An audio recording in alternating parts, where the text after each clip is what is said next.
बोले सदगुरु कबीर सत्यनाथ साहेब की जय हो। उसका प्रस्ताव सदगुरु के समक्ष रखा और हमारे सदगुरु ने इसकी स्वीकृति प्रदान की।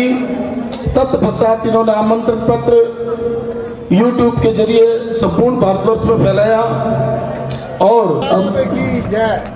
सभी भक्त भाई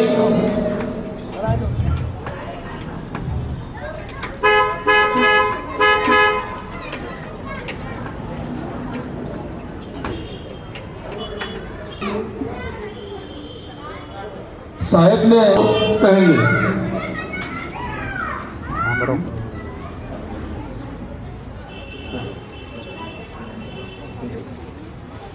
मैं गीता क्लास जाता हूँ और मैं आज आप सबको गीता जी के 5 श्लोक सुनाऊंगा। वासुदेव सुतं देवं कंसचारूणमातरं देवकी परमानन्दं कृष्णं वन्दे जगद्गुरुं अजोऽपि सन्नवयात्मा भूतानां ईश्वरोऽपि सन् प्रकृतिं स्वामधिष्ठाय सम्भवात्मां युगे युगे जन्मकर्म च मे देवं यो वेत्ति तत्तथा तत्त्वादे पुनर्जन्मं नेति मामेति सोऽर्जुनं वीतरागः क्रोधं मन्मया मामुपाश्रिता बहुज्ञानतपसा भूतानं तपसा वसुदेवसुतं देवं कंसचारूणमर्दनं देवकी परमानन्दं कृष्णं वन्दे जगद्गुरु। तो अब मैं आपको नियम बताऊंगा। एक तो पहले धरती माता को प्रणाम करना और दूसरा बड़ों को प्रणाम करना और जब भी खाना खाए तो उनको झूठा नहीं छोड़ना है और खाना खाते वक्त टीवी और फोन नहीं देखना और बड़ों को कहना मानना है। बाहर जाते वक्त 4 बार नारायण नारायण नारायण नारायण बोलना है और मम्मी को माँ बोलना है और अपना कमरा साफ रखना है और बड़ों का कहना मानना है।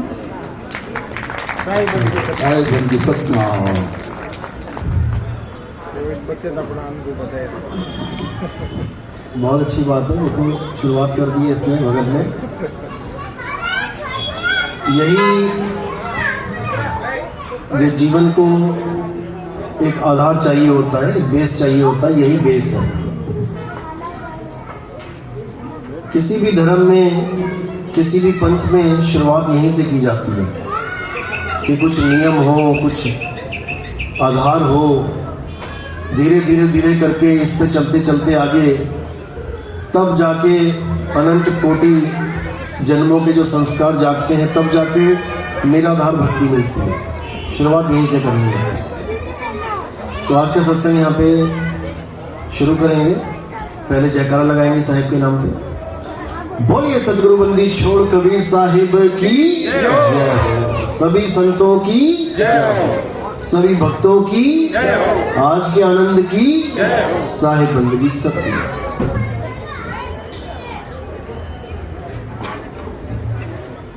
तो आज आपके शहर में सदगुरु बंदी छोड़ कबीर साहब का जो मूल ज्ञान है उसका प्रचार हो रहा है।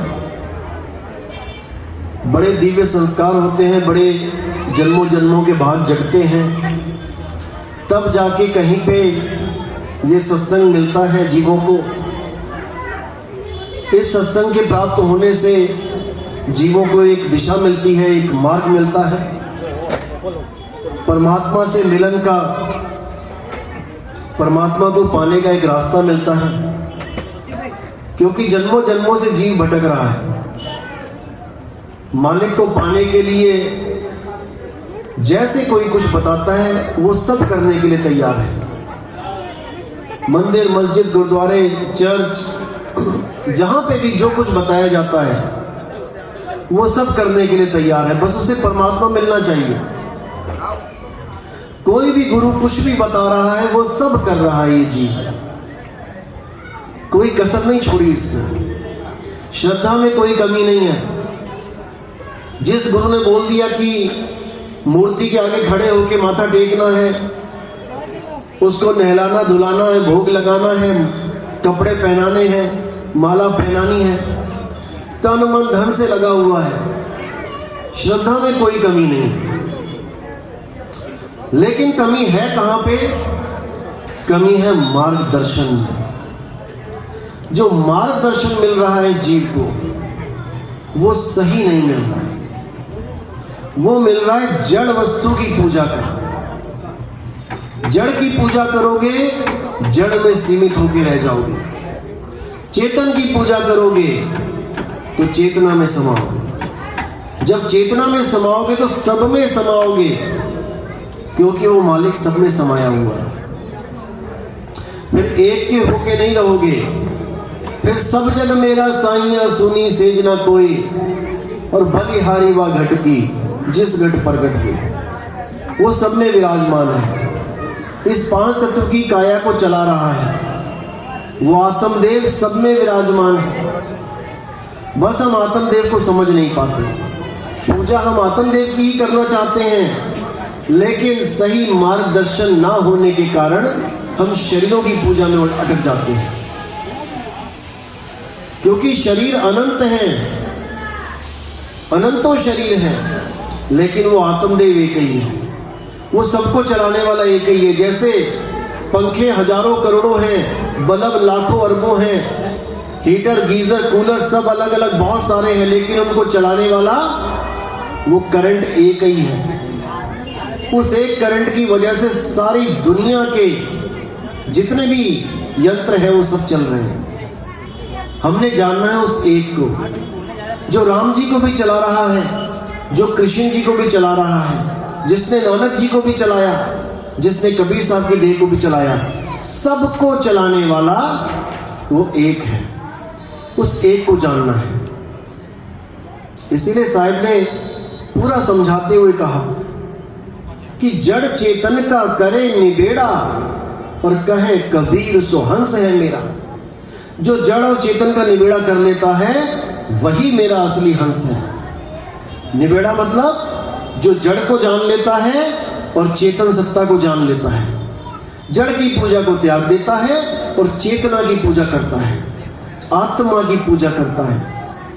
बस हमने यही करना है। अगर हम जड़ की पूजा में उलझेंगे तो लाखों करोड़ों पंथ चल रहे हैं जड़ की पूजा कराने वाले, हम असत्य को ही ग्रहण कर लेंगे, हम सत्य तक नहीं पहुंच पाएंगे। लेकिन अगर हम चेतना की बात करें, उस चेतन सत्ता की बात करें, तो वो एक ही है जो सारे पंथों को चला रहा है। उसको जानेंगे तो हम एक में समा जाएंगे। उसी को आत्मा कहते हैं, आत्मज्ञान कहते हैं। आत्मज्ञान जब तक नहीं मिला, जब तक भटकना ही भटकना है, कोई रास्ता नहीं मिलने वाला किसी को। और आत्मज्ञान में आते ही सारी भटकना खत्म, और हम अपने आप को एक जगह स्थित पाएंगे। इसीलिए साहब ने कहा, आत्मज्ञान बिना नर भटके, कभी मथुरा कभी काशी, और जल में मीन प्यासी, मोहे देखत आवे हंसी। आत्मज्ञान बिना नर भटके। कहां भटके? कभी मथुरा कभी काशी। क्या है मथुरा और काशी में? मंदिर हैं, तीर्थ हैं। हमें अपने आप को जानना था और हम कहां भटकने लग गए? मंदिरों, मस्जिदों में, गुरुद्वारों में। वहां पर जाने का मकसद क्या था? कि हमें कुछ ज्ञान मिले और उस ज्ञान को प्राप्त करके हमें कोई उपलब्धि हो। लेकिन हमने बिल्कुल उल्टा काम कर दिया। हमने वहीं पे जाके परमात्मा का दर मान लिया, उसको घर मान लिया। जबकि परमात्मा का घर दर क्या है? यही मन एक मंदिर है। इसी को बोला है मंदर, मन के अंदर। भगवान कहाँ है? तुम्हारे अंदर है। बस तुमने जानना है कि कैसे मिलेगा। तो कोई भेदी गुरु जब मिलता है तो आपके घट में ही जो परमात्मा विराजमान है उसका भेद बता देता है। 3 घटों का जिक्र होता है। एक तन घट, एक मन घट और एक आत्म घट। तन घट और मन घट ये दोनों अवस्थाएं नीचे की हैं, और आत्म घट सबसे ऊपर की अवस्था है, जिसको प्राप्त करने के बाद ये जीव कभी वापस इस दुनिया में नहीं आता, हमेशा हमेशा के लिए मुक्त हो जाता है। लेकिन वहां तक पहुंचने के लिए उसे भेदी गुरु की जरूरत है। वो भेदी गुरु क्या बताता है? वो भेदी गुरु उसे वो रास्ता बताता है जहां से वो इस दुनिया में आया था। तो साहिब कहते कहां से आया और कहां जाएगा, खबर करो अपने तन की, और सतगुरु मिले तो भेद बतावे, खुल जाए अंतर खिड़की। तुम कहां से आए थे इस दुनिया में और कहां जाओगे, इस भेद को जानना बहुत जरूरी है। अज्ञानी जीव क्या कहता है? मैं तो मां के गर्भ से आया था और वापस कहां चले जाऊंगा? मां के गर्भ में चला जाऊंगा। ये बिल्कुल गलत है। मां के गर्भ से आपका शरीर आया है, आप नहीं आए। आप इस शरीर में कहां से आए हो वो जानना है। इस काया में कहां से प्रवेश किया आपने, और इस काया को छोड़ के कहां जाओगे वो जानना है। जब तक वो नहीं जाना, जब तक आप समझ लो कि ज्ञान में आप एक कदम भी नहीं चले, अज्ञान ही परोस रहे हो, अज्ञानी खा रहे हो, अज्ञानी पी रहे हो। क्योंकि इस दुनिया से निकलना ही ज्ञान कहलाता है, इस दुनिया में वापस आना ही अज्ञान कहलाता है। यह जिक्र गीता में भी किया गया कि हे अर्जुन, तेरे और मेरे कई जन्म हो चुके हैं, तुम भूल चुके हो सब कुछ, लेकिन मैं जान रहा हूं। तो करना क्या है? वापस इस दुनिया में नहीं आना है। उसके लिए एक ही रास्ता है कि भेदी गुरु के पास जाओ, उससे ज्ञान समझो और यहां से निकलने का रास्ता ढूंढो। इस शरीर से निकलने के 9 दरवाजे हैं। इन 9 दरवाजों में सारा संसार निकल रहा है। कौन से 9 दरवाजे हैं? 2 कान के छेद, 2 आंख, नाक के, मुंह का छेद, और लैट्रिन बाथरूम करते हैं। इन्हीं रास्तों से सारा संसार निकल रहा है। एक भी ऐसा नहीं है जो इन रास्तों से नहीं निकल रहा। 9 द्वारे संसार सब और 10वें योगी साध। 9 द्वारों को छोड़ के 10वां द्वार तोड़ के योगी निकल रहा है, लेकिन वो भी मुक्त नहीं हो सकता। साहिब कहते हैं 10वें द्वारे जो निकल रहे हैं वो भी राजा की जून में आते हैं, मुक्त नहीं हो सकते। 10वें द्वारे प्राण निकले राज खानी जाए, और कुछ देर राज भोगे फिर पाछे पछताए। राजा बन के आएगा फिर पछताएगा, क्यों? तपो राज राजो नरक। तपस्या करी, 10वां द्वार तोड़ के निकल गए, अब राजा बन के आओगे, भोग करोगे, विलास करोगे, फिर वापस नरकों में आ जाओगे। तो क्या किया जाए?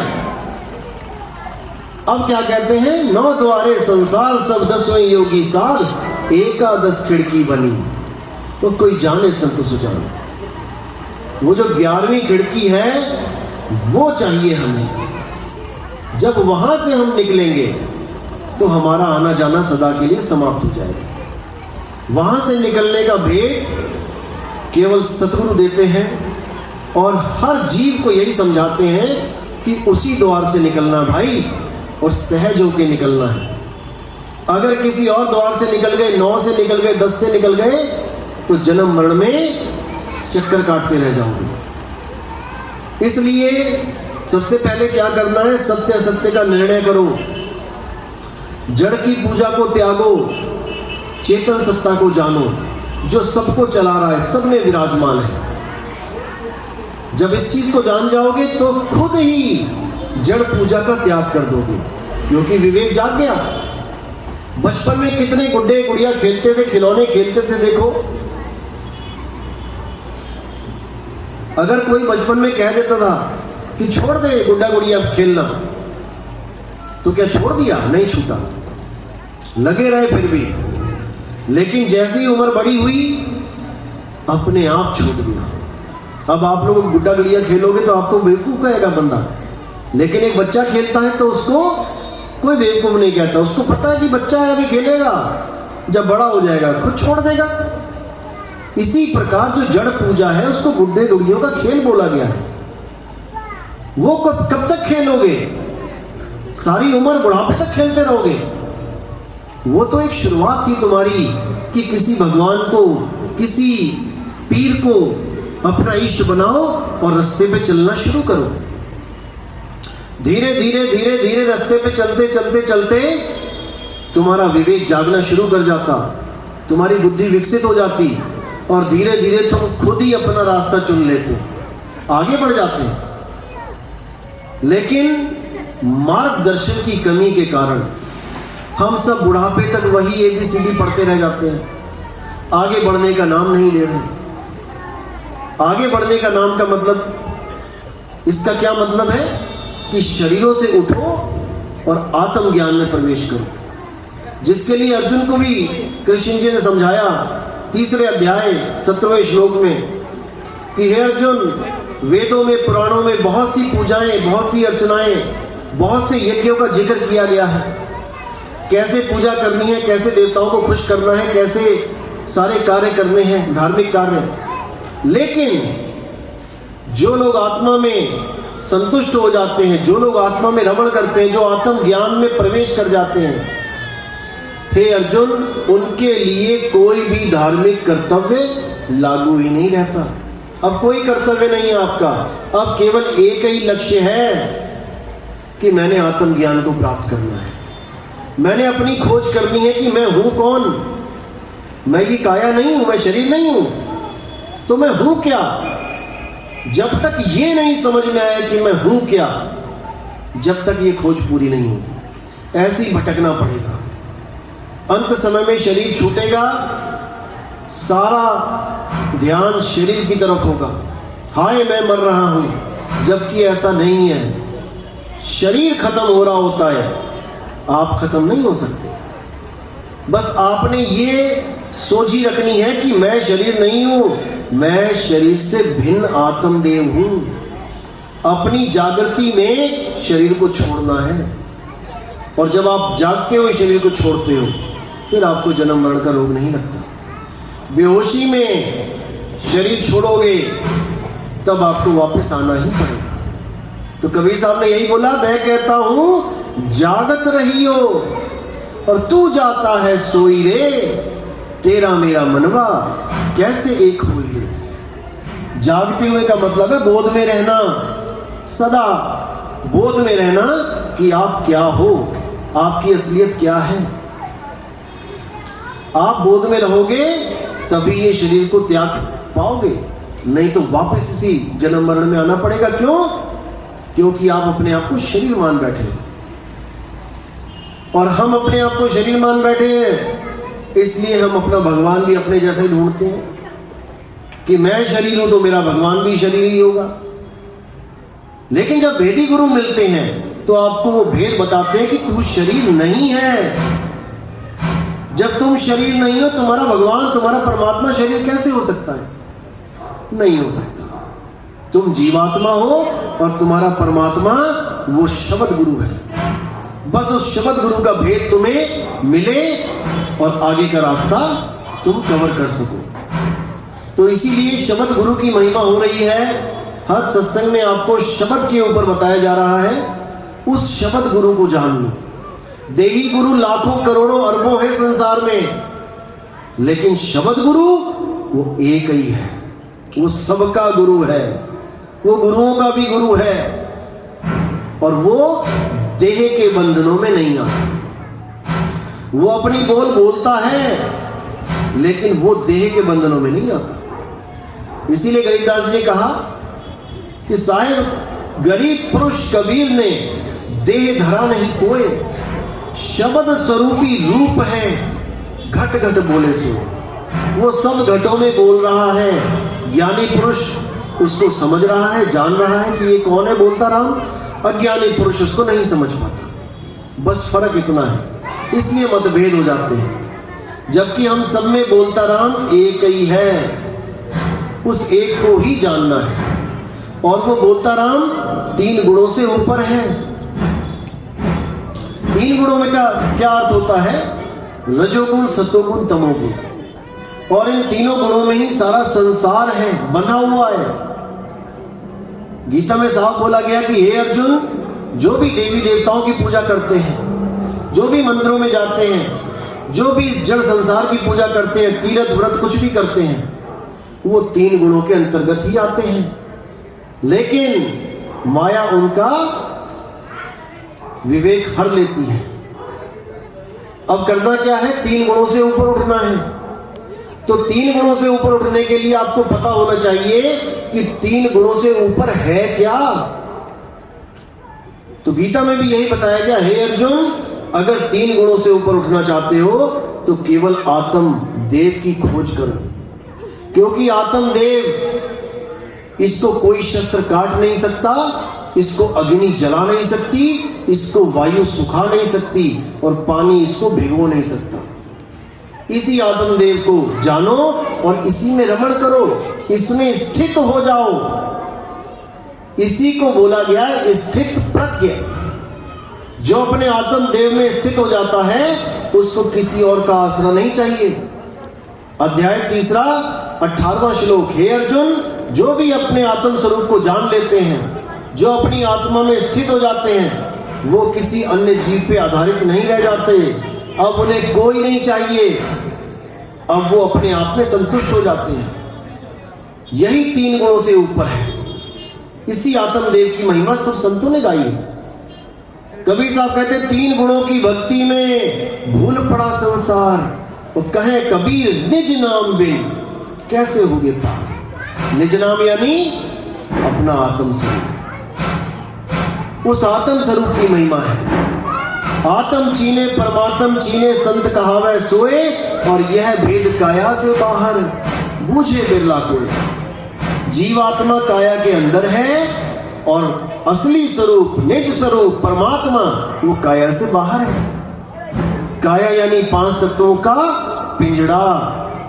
5 तत्वों का पिंजड़ा, तामे बोले पौन। तो 5 तत्वों में कौन है? पिंजड़े में तोता फंसा हुआ है। अब वो तोता जब वापस उड़ जाए, जेल को तोड़ के,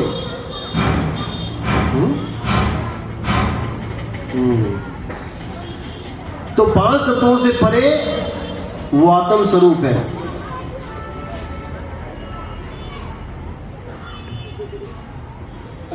उसी के लिए साहिब ने बोला कि मोह को कहां ढूंढे रे बंदे, मैं तो तेरे पास में। जिसको हम ढूंढ रहे हैं वो कहां है? हमारे पास में, लेकिन हम उसको जान नहीं पा रहे हैं। क्यों? भेदी गुरु नहीं मिल रहा है। खोजी होए तुरंत मिल जाऊं एक पल की तलाश में, और कहे कबीर सुनो भाई साधो, मैं तो हूं विश्वास में। वो परमात्मा कहां है? वो बिल्कुल हमारे पास है, लेकिन हम अनभिज्ञ हैं, हम जान नहीं रहे हैं, इसलिए वो वस्तु हमसे दूर दिखाई दे रही है। तो साहिब कहते हैं, दूर केवल अज्ञानियों के लिए है और ज्ञानियों के लिए वो बहुत पास है। तो कहते हैं, साहिब का घर दूर है और जैसे पेड़ खजूर, और ज्ञानी जन के पास में अज्ञानी से दूर। ज्ञानी उसको समझ रहा है कि वो मालिक कहां पे है, और अज्ञानी के लिए वो दूर है, वो नहीं जान पा रहा। तो कह रहे, मोह को कहां ढूंढे रे बंदे, मैं तो तेरे पास में।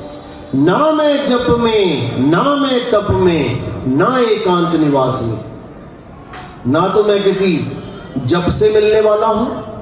कोई कहे कि मैं इतने नाम जपता हूं, मैं 108 माला जपता हूं रोज, मुझे भगवान मिलेगा? नहीं मिलेगा। ना मैं जप में, ना मैं तप में। कोई कहे कि मैं तपस्या कर रहा हूं, जंगलों में बैठ के मैं भूखा रहता हूं, मैं जमीन के अंदर समाधि लेता हूं, इससे कुछ नहीं होने वाला। तो कह रहे हैं, ना मैं जप में, ना मैं तप में, ना एकांत निवास में। और मोह को कहां ढूंढे रे बंदे, मैं तो तेरे पास हूं। ना मैं क्रियाक्रम में रहता। कहते क्रियाक्रम में भी नहीं रहता मैं। क्रियाक्रम कैसे? जैसे कोई एक्सपायर हो गया, अब उसका कहते हैं कि जब तक क्रियाक्रम ना करो जब तक उसकी मुक्ति नहीं होगी। अब क्रियाक्रम करवा लिया, पंडित जी आए, सब कुछ करवा लिया, क्रियाक्रम हो गया, अब तो मुक्त हो जाना चाहिए उसे। लेकिन नहीं, 13 दिन के बाद फिर चलो लेके उसको हरिद्वार में उसकी अस्थियां गिराओ, वहां जाके क्या होगा, मुक्ति मिलेगी। यानी वो क्रियाक्रम वाली मुक्ति नहीं मिली उसे, अब हरिद्वार में जाके मुक्ति मिलेगी। फिर उसकी अस्थियों को हरिद्वार में जाके बहा दिया, अब उसको मुक्ति मिल जानी चाहिए, लेकिन नहीं। अब उसके बाद 1 साल के बाद फिर उसको प्रोग्राम बनाया कि भाई इसके नाम पे भोजन कराएंगे, ये करेंगे, वो करेंगे, क्यों, इसको मुक्ति मिलेगी। यानी वहां भी मुक्ति नहीं मिली, जहां पे अस्थियां गिराई, अस्थियां बहाई, तो 1 साल के बाद भी मुक्ति नहीं मिलेगी, क्यों, फिर 4 साल के बाद मुक्ति देने वाले बैठे हुए हैं। तो मुक्ति के नाम पे ये इतना बड़ा खेल चल रहा है, ऐसे मुक्ति नहीं मिलने वाली। मुक्ति कब मिलेगी, जब हम उसको जीते जी जान लेंगे, जीते जी जब हम उसको प्राप्त कर लेंगे तब हम जीते जी मुक्त हो जाएंगे। अब हूं मिला तो तब हूं मिलेगा, नहीं तो जमपुरवासी। अगर आज मिला है तभी समझ लेना कि कल को मिलेगा, क्योंकि मिल ही गया। और अगर आज नहीं मिला तो इस भ्रम में मत रहना कि कल को मिल जाएगा। आज गला गीला है, पानी नहीं पिया तो कल भी गीला है, कल भी सूखा ही रहेगा। आज गला सूखा है, कल भी सूखा ही रहेगा, क्योंकि पानी नहीं मिला। आज गला सूखा है, अभी पानी पिया, मिल गया। तो इसी भ्रम को कबीर साहब ने हर जगह तोड़ने की कोशिश करी। नहीं प्राण में, नहीं पिंड में, साहब कहते प्राणों में भी नहीं है। 50-60% दुनिया भक्ति के नाम पे क्या कर रही है, श्वासों का अजपा जाप कर रही है। कोई ओम सोहम जप रहा है, कोई सुहम जप रहा है, कोई केवल श्वासों पे ध्यान लगा के बैठा है। तो उसको कहते नहीं प्राण में, नहीं पिंड में, नहीं ब्रह्मांड आकाश में, और मोह को कहां ढूंढे रे बंदे, मैं तो तेरे पास। कोई काया में ढूंढ रहा है, कोई श्वासों में ढूंढ रहा है, कोई आकाश में सोच रहा है कि 10वां द्वार तोड़ के आकाश में चला जाऊं, वहां मिलेगा। वो कहीं नहीं मिलने वाला। वो कब मिलेगा, खोजी हो तुरंत मिल जाऊं, एक पल की तलाश में। ठीक है जी। जब भेदी गुरु मिलेगा और सैन दे देगा तो सैन के द्वारा आपको बोध होगा कि वो मालिक मिलना कहां है। तब आप वहां पे सूरत लगाओगे, और जब आप सूरत लगाओगे तब आपको जागृति होगी, तब आपको अनुभव होने शुरू हो जाएंगे।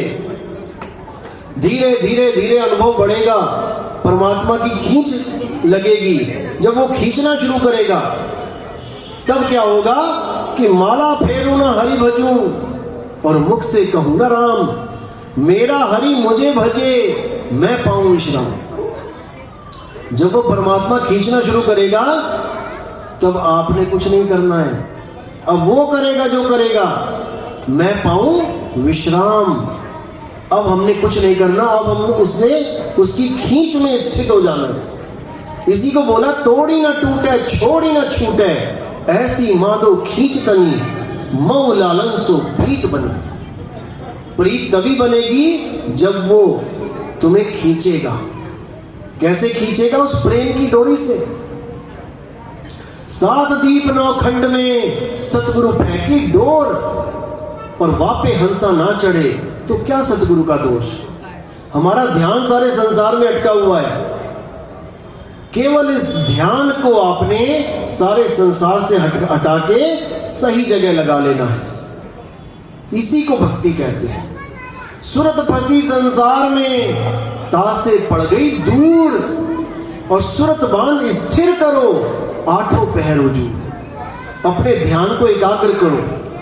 कहां पे करना है, उस आत्म घट में, उस आत्म स्वरूप में। जब उस आत्म स्वरूप में आप स्थित हो जाओगे फिर आपकी मुक्ति होगी, अन्यथा इसके अलावा कोई रास्ता ही नहीं है। तो कुछ ना करते हुए केवल एक बात जाननी है कि जड़ और चेतन को खोल देना है। जड़ की पूजाओं से ऊपर उठ जाना है और चेतन सत्ता विराजमान जहां पे है वहां अपनी सूरत को तान देना है, इसके अलावा और कुछ नहीं करना। तो साहिब कहते हैं, ना कहीं जाना ना कहीं आना, आप ही में आप समाना, ना किसी लोक में जाना है और ना ही वापस इन शरीरों में आना है, अपने मूल में समा जाना है। जो मेरा मूल है, जहां से मैं बिछड़ा हूं, बस वहीं समाना ही भक्ति कहलाती है। इसके अलावा सब भरम जाल है और हमने भरमों से परे हो जाना है। शरीरों को शरीर मानो और उनको चलाने वाली शक्ति को आत्मदेव मानो। शरीरों की पूजा से ऊपर उठ जाओ और आत्मदेव सत्ता को अनुभव करना सीख लो, इसी से कल्याण होगा। तो हमारे सत्संग YouTube पे आते हैं, कहत कबीर 91 सत्संग हो चुके हैं। आप 1 नंबर से स्टार्ट करो, धीरे धीरे धीरे धीरे धीरे धीरे सारे भेद खुलने शुरू हो जाएंगे। जो जो आपके सवाल हैं वो सारे सवालों के जवाब स्वयं से उत्पन्न होने लग जाएंगे और उसके बाद आपको एक दिशा मिलेगी, आपका सही मार्गदर्शन होगा।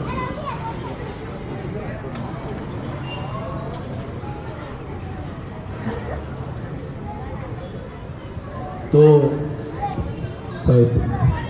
इसी के साथ लेने आए हैं दूर से। प्रथम दीक्षा वाला कोई है? हाथ खड़ा करें। पहली दीक्षा लेने वाले अभी जिन्होंने लेनी है, जिन्होंने लेनी है दीक्षा, जो ले चुके हैं वो नहीं, अभी लेनी है जिन्होंने, 3 लोग। और दूसरी दीक्षा वाले जिन्होंने पहली ले चुके हैं, पहले दूसरी लेनी है, ठीक है। आप आज यहीं पे हो ना, आप उसके लिए आप लोग 7 बजे तैयारी शुरू कर देना, अपना नाश्ता वाश्ता जो भी है करके 8 बजे हमने यहाँ पे निकल जाना है। इस अद्भुत भव्य संपूर्ण आज की संगत और भक्त समाज की तरफ से मैं आपका स्वागत करता हूं। आप सब विधायक का चुनाव लड़े यहाँ से सूरसागर विधानसभा क्षेत्र से। गुरुदेव नितिन दास जी साहेब की जयपुर की यात्रा के दौरान इस क्षेत्र के हंस परिवार व सर्व भगत संगत के द्वारा नितिन जी महाराज की सत्संग सभा में हम सभी लोग नितिन जी महाराज साहब के द्वारा दिए गए प्रवचन आत्मा और परमात्मा, आत्मा क्या है, परमात्मा क्या है, जड़ क्या है और चेतन क्या है, इसके बारे में बड़े ही विस्तार से कबीर साहब के दोहों के द्वारा आपने बहुत ही सभी लोगों को जो ज्ञान दिया, मैं महाराज साहब का हृदय से आभार प्रकट करना चाहता हूं।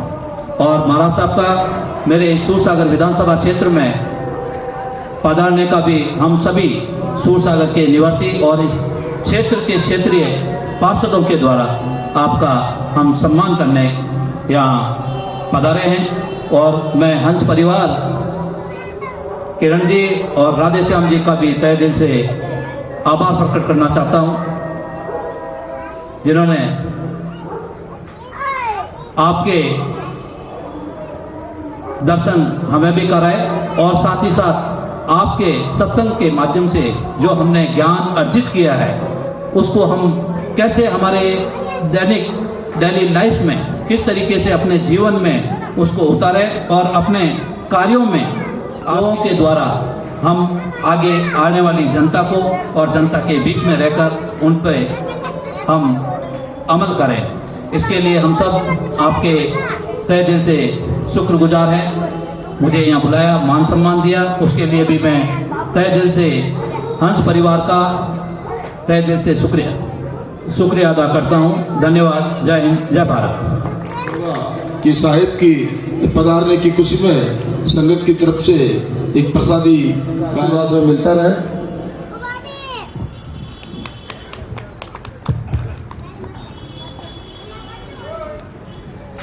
सदगुरु मदन साहब मदन साहेब की जय, सदगुरु वैराग साहेब की जय,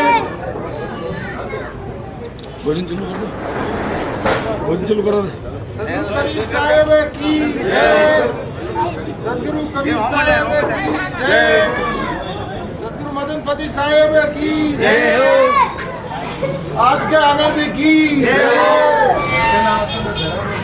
जय।